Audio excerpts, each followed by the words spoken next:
This heat emergency is about to get much worse for America. Here's what's coming.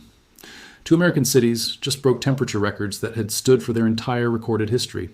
Salt Lake City, Utah, recorded a new all-time high on July 12th, reaching 109 degrees Fahrenheit.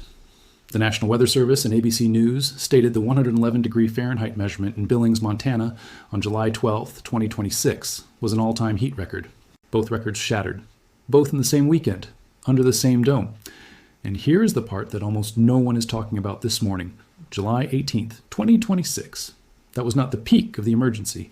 More than 100 million Americans are under some form of heat advisory as the second major dome event of the summer settles over the region, extending a season that already ranks among the most brutal on record. What broke the records last weekend was the first dome. The one locking in now is larger, it is more extensive, and it is sitting over a landscape that the first dome already weakened, dried out, and primed for the worst possible outcome when the next wave of heat arrives. Welcome to John's Global Guide. Here's exactly what is coming, why it is coming, and what the data is telling us about the days ahead.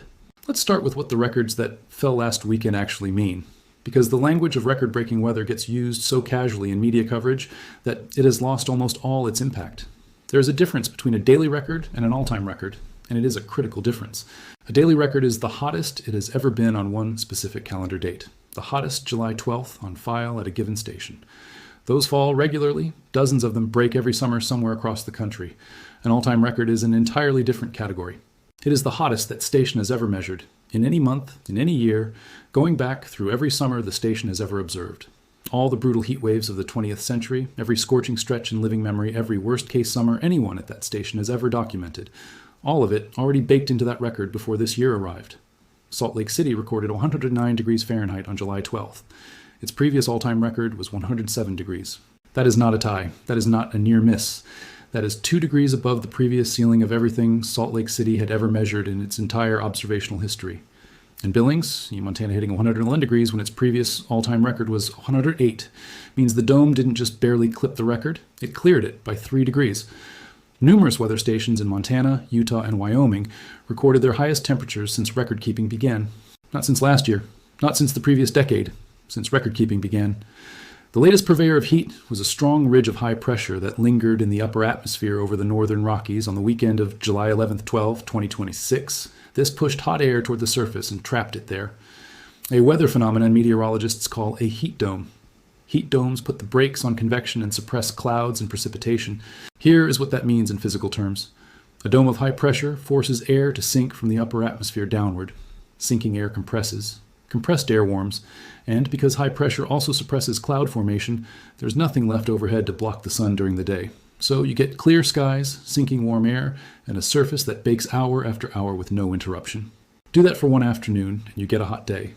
Do it for a week straight over the same ground with the same dome refusing to move east, and you get what happened in Montana and Utah last weekend. And what is about to happen again, at a larger scale, starting now? The western United States is baking under a punishing heat dome that forecasters say will reach its most dangerous intensity on Monday, with record-breaking temperatures threatening communities from Montana to the desert Southwest. That is not a forecast for next week. That is this weekend's heat dome, the second major dome of the 2026 summer, now moving into its most dangerous phase as of this morning, July 18th. The Weather Prediction Center warned that prolonged daytime heat and record-warm overnight lows will produce widespread major to locally extreme heat risk through the middle of the week, with anyone lacking reliable cool air at serious risk, major to locally extreme. Let me tell you what those words mean in the heat risk framework. The National Weather Service's heat risk tool was built specifically because the old alert system was not communicating the danger of heat events effectively enough. It scores heat risk on a 0 to 4 scale, with 4 being the highest possible level, reserved for rare and potentially catastrophic conditions where the number of heat-related emergencies and deaths is expected to be extraordinary. Right now, parts of the western United States are sitting at or near that upper end. Heat and fire weather alerts are in effect for around 33 million people living in stretches of western and central states. 33 million people under active heat and fire weather alerts simultaneously in July 2026. Now, let me explain the specific detail in this forecast that concerns me most. It is not the afternoon high. The afternoon high is the number that makes headlines and goes into the record books. But the afternoon high is not what kills people. The number that kills people is the overnight low. And in the hardest hit areas across the interior west this weekend and into next week, the overnight low is barely dropping into the low 80s or upper 70s in some locations, and not far below 80 across a wide swath of the region. Here is why that matters more than the afternoon peak. Your body depends on the cooler hours of the night to shed the heat it accumulated during the day. Nighttime is the physiological recovery window. It is when your core temperature comes back down, your heart rate settles, and your system resets before the next afternoon spike. When the low never drops far enough for that recovery to happen, when the thermometer stalls in the high 70s or low 80s hour after hour through the night, the heat stress compounds rather than resolves. You start the next day already behind, already overheated, with your cardiovascular system already under strain from the day before. The margin gets thinner with every day the pattern holds. That is who this kills. Not healthy young adults caught outside for an afternoon. It is the elderly, the very young, people without air conditioning. People with heart disease, kidney disease, diabetes, or respiratory conditions whose bodies are already working near their functional limit. For them, a string of nights that never cool below 80 degrees is not an inconvenience. It is a slow, compounding medical emergency that unfolds indoors, invisibly, and shows up in the mortality statistics days after the peak temperatures have already passed. The death toll from an event like this is rarely visible while it is happening. It appears later in the counts of people who never made it through the accumulated string of nights. We know exactly how this plays out because we have seen it before. The 1995 Chicago heat wave killed hundreds of people, and the mechanism that turned it into a mass casualty event was not the daytime peaks. It was the warm nights that never let anyone's body recover. The same dynamic drove the 2021 Pacific Northwest heat dome, which killed an estimated 600 plus people across the region. In both cases, the afternoon highs made the headlines, but the warm overnight temperatures did the actual physiological damage. That is the through line from this weekend's forecast to those historical death tolls. And it is why the alerts have escalated the way they have. The structural question is whether American infrastructure, from aging power grids to underfunded emergency services, can absorb what is becoming a biweekly cycle of extreme heat events. The July 4th dome already exposed how thin the margins are in the Northeast. The Western dome is testing the same margins in communities that are simultaneously fighting active wildfires. That framing, a biweekly cycle of extreme heat events, describes what the 2026 summer has actually produced so far. Starting in late June 2026, North America has been struck by a severe heat wave. Temperature records have been tied or broken in several major cities across the United States and Canada, with a peak of 106 degrees Fahrenheit being recorded in Atlantic City, New Jersey, on July 4th. That first dome hit the east, then the second dome hit the west. Now the Western dome is still intensifying while the eastern infrastructure is still recovering. 2 domes, back to back. No meaningful break between them. Following the heat dome in the eastern United States, a second heat dome started to form across the western and central United States on July 6th. Phoenix, Arizona reached a high of 113 degrees Fahrenheit on July 6th through 8. Phoenix hitting 113 degrees in early July is not normal even by Phoenix standards. The city's all-time record is 122 degrees recorded in 1995. But sustained runs of 113 plus heat in early July represent conditions that strain cooling infrastructure, power grids, and human health systems in ways that even desert-adapted populations are not designed to simply absorb indefinitely. To understand why the second dome is so dangerous, you have to look at the ground it is baking, because that ground was already primed for the worst possible outcome before the dome arrived. The drought situation across the western United States entering this weekend is not a normal dry summer. It is a landscape that has been progressively desiccated through weeks of heat, suppressed precipitation, and relentless atmospheric drying. And the feedback between drought and heat dome is not linear. It is amplifying. When soil is dry, it cannot cool itself through evaporation. Evaporation is essentially nature's air conditioning. When that process shuts down because there is no moisture left in the soil or the vegetation, all of the sun's energy that would have gone into evaporating water instead goes directly into heating the air. Dry ground makes the heat worse. The heat then bakes even more moisture out of the remaining soil and vegetation, making the ground drier still. Each side amplifies the other. That is why a single stuck ridge can simultaneously escalate temperatures and accelerate drought conditions in the same region at the same time. And dried out fuel under extreme heat leads to exactly one place. The Western Dome is testing margins in communities that are simultaneously fighting active wildfires. The wildfires burning across the interior West right now are not coincidental to the heat dome. They are the physical product of it. The same atmospheric pattern that is pushing temperatures into all-time record territory is also stripping humidity from the vegetation and soil that fires need to run. when relative humidity crashes into the single digits during a heat dome, as it does in the valleys of Utah, the high desert of Montana, and the ranges of Wyoming, even large fuels that would normally smolder can carry active flame. Containment lines that crews have worked days to establish can be overrun in hours when the weather turns against them. This heat dome will first sizzle drought-stricken parts of the Intermountain West this weekend before expanding into the northern plains and upper Midwest next week. The National Weather Service in Salt Lake City called it the most significant heat wave thus far this season. In a forecast discussion, writing that monthly temperature records will be challenged this weekend. Monthly records this weekend. After all-time records already fell last weekend, the escalation from monthly records to all-time records happened in a single event. Now the second dome arrives, and the National Weather Service is flagging monthly records again as the baseline expectation before the peak intensity even arrives. Now let me address the question that comes up every time a heat emergency reaches this scale. Why won't this ridge just move on the way summer heat usually does? Why is it stuck? The answer is in the jet stream. Most of the time, the jet stream flows in a relatively fast, flat ribbon from west to east, and it drags weather systems along with it. Heat builds, then moves on in a few days, but sometimes the jet stream buckles. Instead of running flat, it loops into large north-south waves. Meteorologists call these Rossby waves, and when those waves become large enough, they slow down. They can stall. They can even briefly reverse.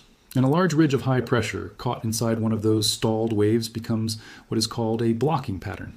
It stops moving. It sits over the same region for a week or more, exactly like what we have right now over the western and central United States. There's an active scientific debate about why these blocking patterns may be happening more frequently. One leading hypothesis, associated with researchers like Jennifer Francis and Stephen Vavris, suggests that a warming Arctic is part of the explanation. The Arctic is warming faster than the mid-latitudes, and that shrinks the temperature difference between the pole and the regions to its south. That temperature difference helps drive jet stream speed. Weaken it, the argument goes, and the jet stream slows and develops larger amplitude waves, which makes these stuck blocking ridges more likely to form and more persistent when they do. I want to be clear that this hypothesis is not settled science. It is actively debated in the research literature, and serious scientists disagree about the magnitude of the effect. And what is not in dispute is the mechanism producing the current event. A large amplified ridge caught in a slow wave that is refusing to move east. And that stuck ridge is what produced the records that fell last weekend, and what is now intensifying for its most dangerous phase of this entire event. A second heat dome has formed over much of the western United States and Canada. The word formed in that sentence is doing a lot of work. It is not the same dome as last weekend's event. It is a successor, a follow-on pattern that developed in the same atmospheric configuration that produced the first one, stacking additional heat stress on top of a region that has had no meaningful recovery period since the records fell 6 days ago. Forecasters expect some relief by mid to late week as the ridge begins to break down, but overnight temperatures remaining in the 80s and 90s will continue to stress vulnerable populations, particularly in areas without universal air conditioning. Overnight temperatures in the 80s and 90s, read that carefully. The overnight low, not the daytime peak.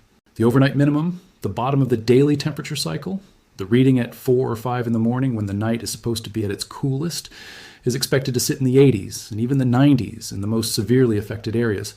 That is the number that drives the compounding health emergency. That is the physiological trap that closes around people who have nowhere to go to escape the heat. For anyone watching this who lives in or near the affected zone, here is what the data is telling you to do right now with complete directness. Check on elderly neighbors and on anyone in your community who lacks reliable air conditioning, because they are the people this pattern is most likely to kill, not in a dramatic, visible way. Quietly, indoors, over the string of nights that never cool enough for their bodies to recover. Limit outdoor physical activity during the afternoon peak hours, which typically run from about noon through 7 or 8 in the evening during a heat dome event. Never leave children or pets in a vehicle for any duration, even briefly. A car interior under a heat dome can reach fatal temperatures in minutes, and take the warm nights seriously as a health threat in their own right. If your home is not cooling down to below 80 degrees after 10 p.m., find somewhere that is cooler. Cooling centers, libraries, malls, any air-conditioned public space can provide the recovery window your body needs. The power grid dimension of this emergency is the one that gets the least attention but carries some of the most serious downstream consequences. Every day of 105-plus degree temperatures across the western United States sends electricity demand toward or past its seasonal ceiling as air conditioners run without interruption across the entire region. The July 4th dome already exposed how thin the margins are in the Northeast. The Western Dome is now testing those same margins across a power grid infrastructure that was already operating near peak load before the second dome arrived. Under normal summer heat, the grid gets a nightly reprieve when temperatures fall and demand eases. Under a stuck dome with warm overnight lows in the 80s, that reprieve never fully arrives. The system runs near peak load for days in a row, exactly when generating equipment is also running hot and least efficient. That is the setup for potential rolling outages. And an outage during extreme heat is not a nuisance for the population that is already most vulnerable to this event. For elderly residents and people with medical conditions who depend on air conditioning, losing power at the wrong moment is a life-threatening event. There is one more layer to this story that deserves direct attention. Starting in late June 2026, North America has been struck by a severe heat wave. Temperature records have been tied or broken in several major cities across the United States and Canada. The breadth of what has already happened this summer, from the Atlantic City record of 106 degrees on the 4th of July, to the Salt Lake City all-time record of 109 degrees on July 12th, to the Billings all-time record of 111 degrees on the same day, represents a geographic scope of simultaneous record-breaking that is genuinely unusual, even in the context of recent years. This is not one city having an exceptional hot week. This is an entire hemisphere-scale atmospheric pattern producing records at stations separated by thousands of miles, across completely different climate zones in the same 2-week period. A powerful and historic heat dome has parked over the nation. The blocking high pattern has a high-pressure atmospheric lid that is stalled directly over the country, trapping intense surface heat and soaring humidity across more than 2/3 of the contiguous U.S., 2/3 of the contiguous United States. And the part I want you to understand about that fraction is that it is not uniformly distributed risk. The western portion of that 2/3 is getting the highest dry heat with fire danger. The central portion is getting the highest heat index values, where humidity amplifies the felt temperature well above the thermometer reading. And the regions transitioning between the two are getting the most rapid shift from one type of extreme to another as the dome slowly migrates eastward over the coming days. The first dome of 2026 was a wake-up call. That sentence appeared in forecaster commentary last week, after the July 4th dome had already affected more than 200 million Americans and broken records across the eastern seaboard. A wake-up call. And then, before anyone had fully recovered from the first dome, the second one formed, and the second one broke all-time records in Salt Lake City and Billings, and now the second dome is entering its most intense phase. And the extended forecast guidance shows the pattern that is producing these domes is not going to fundamentally change for at least another week. Here is what to watch in the next 48 to 72 hours specifically. Watch the overnight low temperatures in Utah, Montana, Wyoming, and Colorado tonight, and Sunday night more carefully than the afternoon highs. Those overnight numbers tell you how much physiological recovery is happening for the people who live in these communities. Watch the fire behavior reports on the active large fires in the interior west, where incoming peak heat and low humidity are forecast to push conditions toward their most extreme levels. Watch the power grid load reporting from WECC, the Western Electricity Coordinating Council, which covers the Western Interconnection Grid, for any indication of emergency conditions or requests for demand reduction. And watch the progression of the extended pattern, because what happens between now and July 22nd will tell us whether this dome breaks the way forecasters currently expect, or whether another blocking configuration develops behind it and extends this event even further. The records that fell on July 12th in Salt Lake City and Billings were not the product of a random unlucky weather week. They were the product of a specific atmospheric configuration, a blocking high of historic strength sitting over a region already weakened by drought, coinciding with a warming background state that raises the floor on every heat event before it even begins. And that same configuration is sitting over the western United States right now in its second iteration of the summer, entering its most dangerous phase as of today, July 18th, 2026. The numbers from last weekend broke records that had stood for the entirety of those stations' observational histories. The numbers arriving this week are being generated by the same mechanism, operating on a landscape that has been further dried and weakened by everything that happened last weekend. This heat emergency is not winding down. On July 18, 2026, it is accelerating. The most important thing you can do with that information is make sure the people around you who are most vulnerable to it are not left to face what is coming alone. Check on your neighbors. Know where your closest cooling center is. Have a plan for if the power goes out. And treat every warm night between now and when this pattern finally breaks as the health threat that the data says it is. The dome is not moving, the heat is not easing, and the next several days are going to be the most serious test of this entire event.